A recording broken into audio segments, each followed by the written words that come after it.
They forced me to sit alone at my own sister's wedding, relegated to a table in the very back, practically in the kitchen, while my entire family celebrated just meters away. It was humiliating, soul-crushing, and honestly, one of the lowest points of my life. Then, a complete stranger, a man I'd never seen before, leaned over and whispered, "Act like you're with me." Was I wrong for going along with it? Tell me if you would have done the same thing. Looking back, I should have seen the signs, but sometimes when you love someone, you just ignore all the red flags, hoping they'll eventually turn green. My sister Sarah and I used to be inseparable. Best friends, partners in crime, two peas in a pod, all those cliches applied to us. We shared everything. Secrets, dreams, even clothes, much to our mom's dismay when we'd inevitably stretch them out. But things started to shift when she met Mark. Mark was different. He was charming on the surface, but there was an underlying current of control, a need for Sarah's absolute attention and devotion. At first, I didn't think much of it. New relationships often have that intense, all-consuming phase. But as months turned into a year, Sarah started pulling away from me. Our weekly coffee dates became bi-weekly, then monthly, then just a distant memory. She'd cancel last minute, always with some excuse involving Mark. He didn't like her going out without him, he needed her for something, or he just wanted to spend time alone with her. I tried to be understanding, I really did. I told myself she was just in love and things would normalize eventually. But they didn't. Instead, Mark subtly, then not so subtly, started to create a wedge between Sarah and anyone who wasn't him. My parents noticed it too, but Sarah, bless her heart, was utterly smitten and completely oblivious to the manipulation. She defended him fiercely, saying we just didn't get him or that we were being unfair. It got to the point where any conversation I had with her about our relationship or about Mark's behavior would lead to an argument. She'd tell me I was jealous or that I was trying to ruin her happiness. It broke my heart truly. My sister, my best friend, was slipping away. The final straw before the wedding happened about 6 months prior. Sarah and I had planned a weekend getaway, just the two of us, like old times. We'd booked a cozy cabin in the mountains, packed our bags, and I was genuinely excited to reconnect with her. But the night before we were supposed to leave, she called me, her voice tight with stress. "Mark says he needs me to stay," she mumbled, avoiding my gaze even over the phone. "He has a big presentation on Monday, and he needs my support." I was furious. "Sarah, we planned this months ago. What about my support? What about our plans?" She just started crying, saying she couldn't upset Mark. That was it for me. I hung up the phone, and for the first time in my life, I truly felt a profound sense of loss for my sister, almost as if she had already gone. I didn't speak to her for weeks after that. My parents tried to mediate, but Sarah was unyielding, completely under Mark's spell. She eventually sent me an invitation to her wedding, a formal card, no personal note, just like any other guest. It felt like a punch to the gut. The wedding was set for a beautiful spring day at an exclusive country club. I decided to go primarily for my parents, who were heartbroken over the rift between Sarah and me. I wanted to show them that I was still there. Still her family, even if she seemed to have forgotten it. I bought a new dress, a soft blush pink that I thought would be perfect for a spring wedding, and tried my best to put on a brave face. The ceremony itself was lovely in a manicured garden setting. I sat in the back row, trying to be invisible, watching my sister walk down the aisle, radiant beautiful. A part of me still ached for her, for us, for the way things used to be. I saw Mark's smug smile as he took her hand, and I felt a knot tighten in my stomach. The reception was where things really went sideways. After the initial mingling, guests were directed to their tables. I scanned the seating chart, looking for my name. It took me a few minutes, as it was tucked away in a corner, far from the main family tables. When I finally found it, I saw I was at table 12, labeled miscellaneous guests.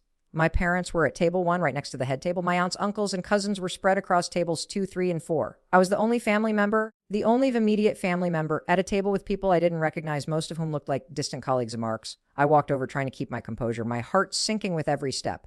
The table was almost entirely empty, save for a few place cards. It was in the back near the service entrance, practically a separate room from the main ballroom where the music and laughter were already starting. I felt a hot flush creep up my neck. It was clear this was intentional. Mark didn't want me near Sarah, near the family. He wanted me ostracized, isolated. My own sister, had allowed this. I sat down, feeling a profound sense of shame and loneliness. I tried to busy myself with my phone, pretending to be engrossed in something important. But all I could hear was the distant sound of joy and celebration that I was deliberately excluded from. I saw my mom glance over once or twice, her face a mask of concern, but she was trapped at the head table. Smiling for the cameras, the food came out, and I picked up my plate, trying to fight back tears. This wasn't just about a seating arrangement. It was a public declaration of how little I mattered to Sarah now. It was a complete dismissal of our shared history, our bond. I felt invisible, worthless. So that's the situation I was in, completely alone and humiliated at my own sister's wedding, treated like an outcast. I had to make a choice, either sit there in my misery all night or do anything to salvage a shred of my dignity. Before I tell you what happened next, I want you to pause and comment below what you would have done in my shoes. Would you have just left, confronted Sarah? Or would you have tried to make the best of a terrible situation? Let me know your thoughts before I continue. As I sat there, stewing in my own self-pity, feeling the sting of every laugh from the main ballroom, a man approached my table. He was tall, well dressed in a sharp suit with kind eyes and a confident, easy smile. He looked utterly out of place at the miscellaneous guests table, like he'd wandered into the wrong room. He glanced at the seating chart on the table, then at me, then back at the chart, a puzzled expression on his face. "Excuse me?" he said, his voice smooth and deep. Is this table 12? I nodded, my voice barely a whisper. Yes, it is. He looked at the empty chairs in back of me. Looks like I'm the only one here so far. John? He extended a hand. John Miller? I shook his hand, surprised by the warmth of his grip. Jesse. I replied, feeling a tiny spark of something, anything besides despair. Jesse Taylor? Well, Jesse Taylor, he said, pulling out the chair next to me.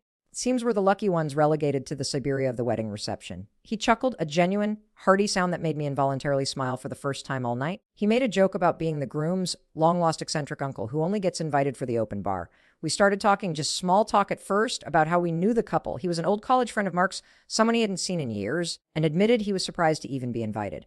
As we talked, I felt a little lighter, a little less alone. John was genuinely funny, intelligent, and a fantastic conversationalist. He had this incredible way of making me feel seen and heard, something I hadn't experienced in a long time, especially not from Sarah. We laughed, we shared stories, and for a blissful hour, I completely forgot about my humiliating seating arrangement. I even started to feel a glimmer of hope, a sense of relief that maybe the night wouldn't be a total disaster after all. Then I saw Sarah and Mark making their rounds, going from table to table, greeting guests. My stomach lurched. They were getting closer.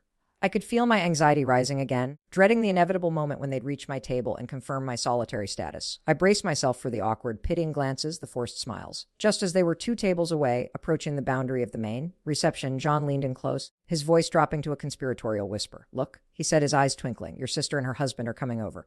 How about we make this interesting? I frowned, confused. What do you mean?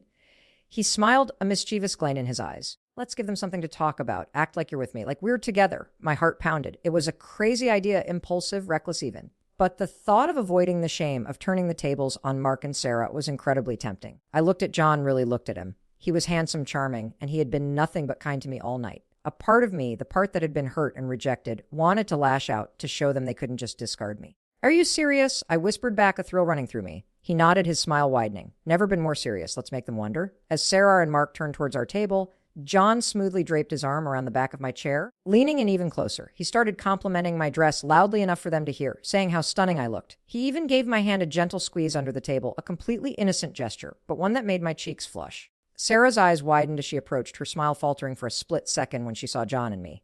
Mark, however, looked genuinely taken aback, his smug expression replaced by a look of utter confusion.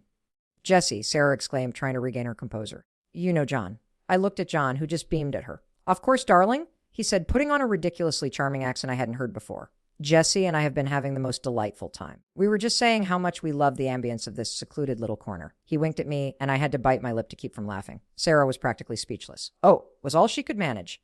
Mark, ever the controller, finally found his voice.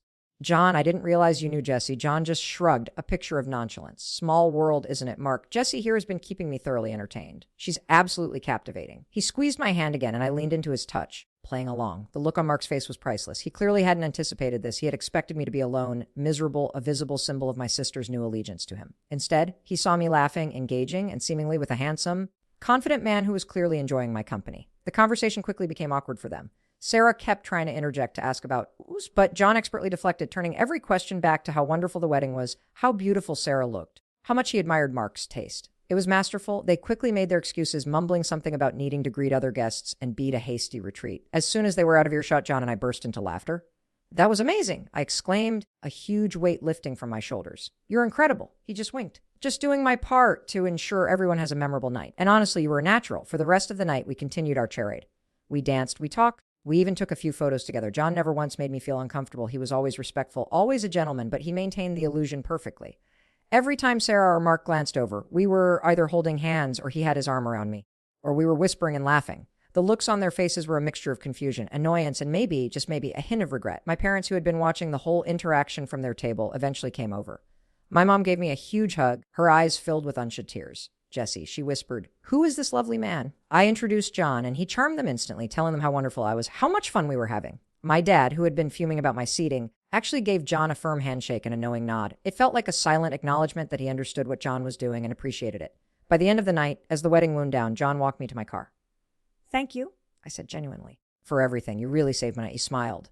My pleasure, Jessie. You deserve to have a good time tonight. We exchanged numbers and gave me a chest kiss on the cheek before I drove away, my heart feeling lighter than it had in months. The next day, my phone buzzed. It was Sarah. A text message, Jessie. Who was that man you were with last night? It wasn't an apology, not yet, but it was a crack in the wall. The conversation continued, a long, difficult series of texts and eventually phone calls. She admitted she had been manipulated by Mark, that he had insisted I be seated far away because he saw me as a threat to their relationship. She cried, she apologized, She even admitted that seeing me happy and with someone else had made her realize what she had given up. It took time, a lot of time, and a lot of honest conversations. But Sarah and I slowly started to rebuild our relationship. It wasn't the same as before. Some scars remain, but it's stronger now, built on a foundation of honesty and mutual respect. As for John, we went on a few dates. He's a wonderful man, and while it didn't turn into grand romance, we became really good friends. He even sends me a text on my sister's wedding anniversary every year just to say, remember the Siberia table. And it always makes me smile. That night at my sister's wedding, I learned a crucial lesson about self-worth, about standing up for myself, and about the unexpected kindness of strangers. It was a terrible situation, but it led to a beautiful rediscovery of my own strength and the eventual healing of a broken sisterly bond. Like this video, if you were on my side and think John was an absolute hero. Subscribe for more stories like this, and please share your final thoughts on this whole mess in the comments section. I'll see you all in the next story.